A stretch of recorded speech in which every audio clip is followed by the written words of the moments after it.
I don't know where to start with this video.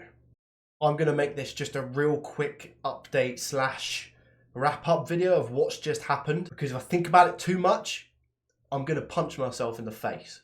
I had an iPhone 5 that in the previous video, which you can probably see around about here, we replaced the battery. Now in this video that I've uploaded now isn't meant to be me speaking to you guys. It's meant to be a video of me replacing a screen on my iPhone 5. This is what the screen used to look like. Okay, all the cracks, etc. around here.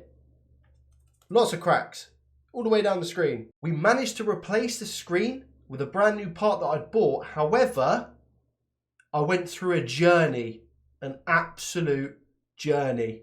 I replaced the screen, but I cracked it at the top right corner.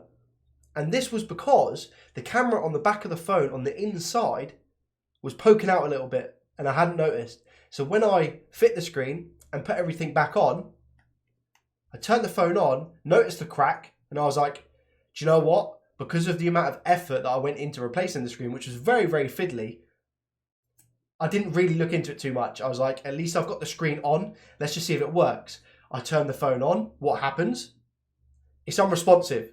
So I can't swipe or anything, which means I think the digitizer on the iPhone is bust. Or I don't think I put it on correctly to begin with. It was very fiddly. So I thought, okay, I'll take apart the phone. So I took apart the phone again, put the camera back in its normal position, which is now fine, by the way.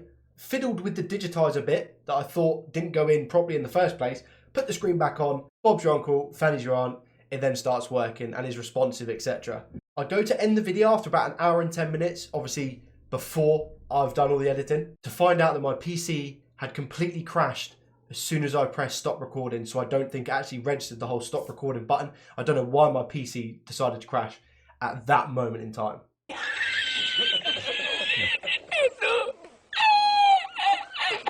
So I've restarted the PC, I've turned it on, I've gone to get the footage, and it's done. It's completely gone. However, we managed to replace the screen on the iPhone. I'm really sorry that you guys don't actually get to see that. And it works. The camera works, the speakers work, everything works absolutely fine. The only thing that we have to put up with is this now other cracked bit of screen in the top right. So apologies, there's no actual iPhone fix-it screen replacement today. And I'll let you guys know on my Twitter, which is in the description, what we're going to be doing next time. Apologies, and I'll see you later. Peace.